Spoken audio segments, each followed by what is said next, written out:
Episode 103 holidays. अब आपको मुझसे कैसा प्रॉमिस चाहिए? विधि ने अपने दोनों हाथों को आपस में क्रॉस करते हुए पूछा। मोहित की रिक्वेस्ट सिंपल थी, विदुषी, पिछले कुछ हफ्तों में बहुत सी चीजें अनएक्सपेक्टेडली हो गई। तुमने अपनी तरफ से बहुत हार्ड वर्क कर लिया और तुम्हारा गला भी पूरी तरह से रिकवर होने लगा है। अब तुम कुछ दिनों के लिए आराम करो। आज से तुम छुट्टियां ले लो और जो भी तुम्हारा काम रह गया है तुम उसे 15 दिन के बाद वापस से शुरू कर देना। मोहित के मुंह से प्रॉमिस वर्ड सुनने के बाद विधि के मन में ना जाने किस तरह की चीजें चलने लगी थी। हालांकि अब मोहित को छुट्टी के बारे में बात करता देख वो पहले तो हैरान हो गई, लेकिन रिलैक्स महसूस करते हुए बोली, बस इतना ही? तो तुम्हें क्या लगा था मैं तुमसे कैसा प्रॉमिस करने को कहूँगा? विधि की बोलती बंद हो गई। दुनिया का ऐसा कौन सा बॉस है जो अपने एम्प्लॉय को छुट्टी लेने के लिए खुद सजेस्ट करता है? लेकिन मेरा गाना एंटरटेनमेंट इंडस्ट्री में अपना डेब्यू करने के बाद विधि ने सिर्फ स्टारशिप विंग का थीम सॉन्ग गाया था। विधि ने अभी तक सिर्फ एक सॉन्ग रिकॉर्ड किया था। अनिरुद्ध बहुत पहले से इस बात को लेकर परेशान चल रहा था और वो विधि से और भी गाने रिकॉर्ड करने के लिए बोलने वाला था। अगर विधि अनिरुद्ध से छुट्टी लेने की बात करती तो अनिरुद्ध जरूर पागल हो जाता। कोई भी गाने को रिकॉर्ड होने के लिए किसी के गले की जरूरत होती है और अगर तुम्हारा गला ही पूरी तरह से ठीक नहीं हुआ तो तुम किसी गाने को रिकॉर्ड नहीं कर पाओगी, मोहित ने कहा। विधि सेल्फ डाउट में फंस गई। तुम्हें अपनी नई आवाज को समझने का मौका देना चाहिए। अगर तुम अपनी आवाज में आए हुए बदलाव को नहीं समझ पाओगी तो फिर आगे नए गानों को कैसे रिकॉर्ड कर पाओगी? विधि ने इस बारे में कुछ पल के लिए सोचा और उसको महसूस हुआ कि मोहित सही कह रहा है। इसीलिए विधि ने मोहित की बात से एग्री किया और अपना सर हिला दिया।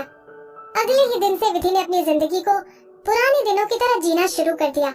वो बस पूरा दिन खाती और सोती रहती थी। मोहित ने उससे कहा था कि वो अपनी आवाज को समझने की कोशिश करे, लेकिन मोहित ने चुपचाप जाकर विधि के वर्करूम पर ताला लगा दिया और उसको कुछ दिनों के लिए काम से बिल्कुल दूर कर दिया। विधि कुछ टाइम के लिए अपने आप को भूलने की कोशिश कर रही थी। वो जब भी चुपचाप अपने गाने की प्रैक्टिस करती तभी वहाँ बिन बुलाए मेहमान आ जाया करता।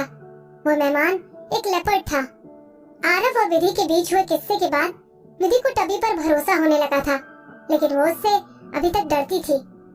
टबी अब जब मर्जी विधि के घर में घुसकर घूमता रहता और उसकी प्रोटेक्शन के लिए हमेशा तैयार था।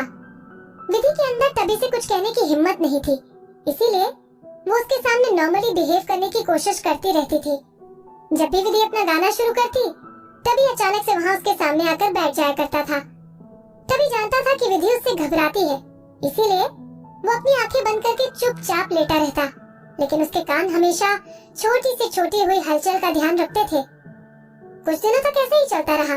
विधि की प्रैक्टिस होने के बाद टबी वहाँ से चला जाया करता और मोहित वहाँ जाकर विधि को उसकी बॉडी का ख्याल रखने के लिए बोलता और ज्यादा काम करने से रोकता था।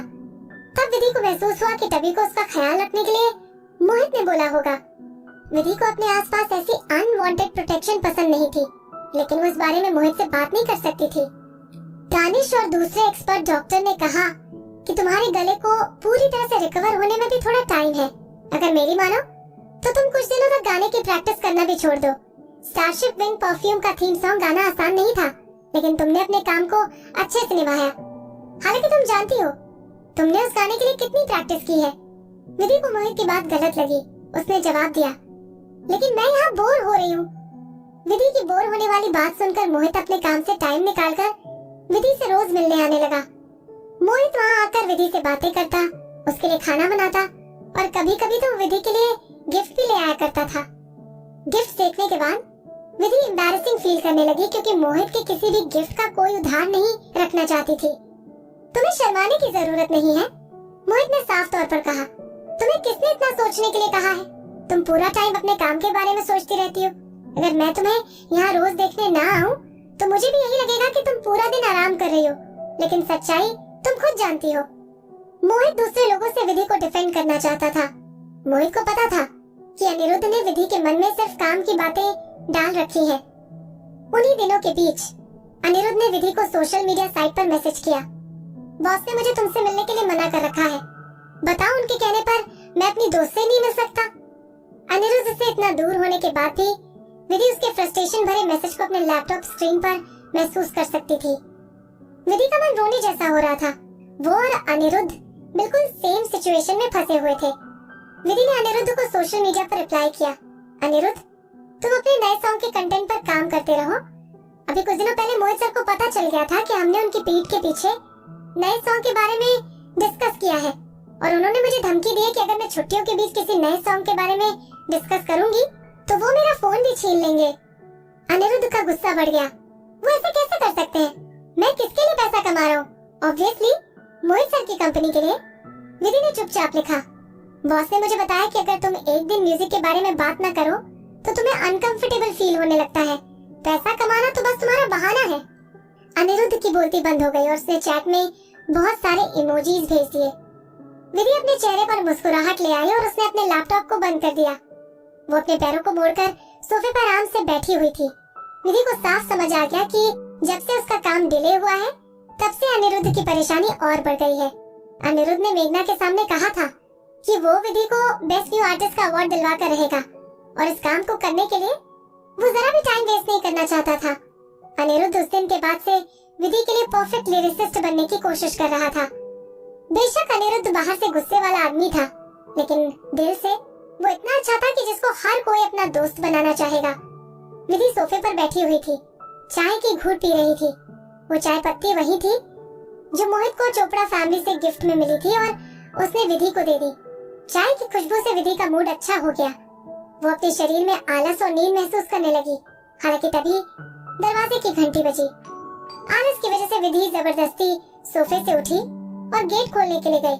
गेट के बाहर मेघना खड़ी थी। मेघना ने अपने ब्राउन हाइलाइट्स बालों के साथ मैचिंग सूट पहना हुआ था और वो बिल्कुल प्रोफेशनल नजर आ रही थी।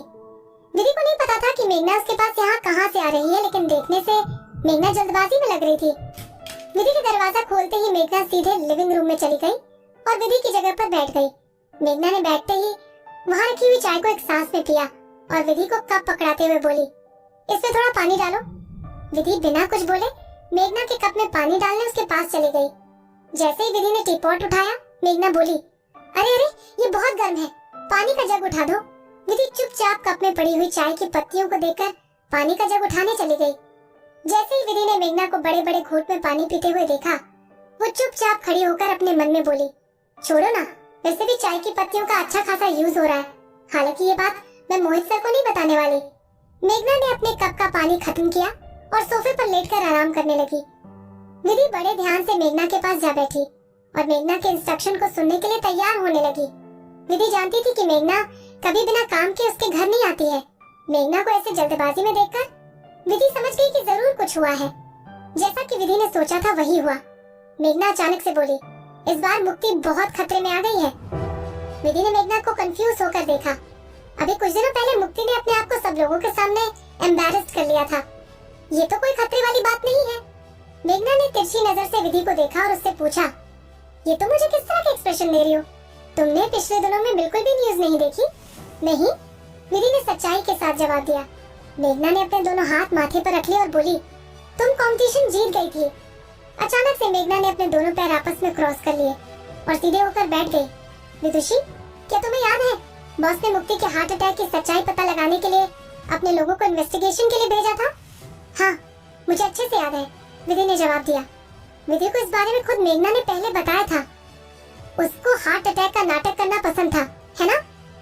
बॉस ने इस बारे में पहले ही इन्वेस्टिगेट करा लिया था और उन्हें उसके कई साल पुराने ऑपरेशन के बारे में भी पता चल गया। मोहित सर को पता चला कि मुक्ति अपनी बीमारी से पहले ही रिकवर कर चुकी थी और उसको फिर से हार्ट अटैक होना इम्पॉसिबल था। मेघना ये बोलकर चालाकी से हंसी। मुक्ति की सारी मेडिकल रिपोर्ट बॉस के आदमियों ने निकलवा ली और साथ ही में मुक्ति की complete medical record, operation report, discharge summary और उसके एक्सरे, रेडियोग्राफ्स भी। पूरे इंटरनेट पर लोग मुक्ति का मजाक उड़ाने के साथ उसकी रिपोर्ट को फैला भी रहे हैं। इतने सारे पक्के सबूतों के साथ लोगों ने कुछ दिनों से मुक्ति का सांस लेना भी दुश्वार कर रखा है। सब लोग मुक्ति को झूठा बता रहे हैं और बोल रहे हैं कि उसने अपने फैंस की फीलिंग्स का मजाक उड़ाया है। अभी कल ही की बात है, जब वो टीवी स्टेशन से किसी शो की शूटिंग खत्म करके बाहर आई तो किसी ने पहले से उसकी गाड़ी के शीशों को तोड़ रखा था।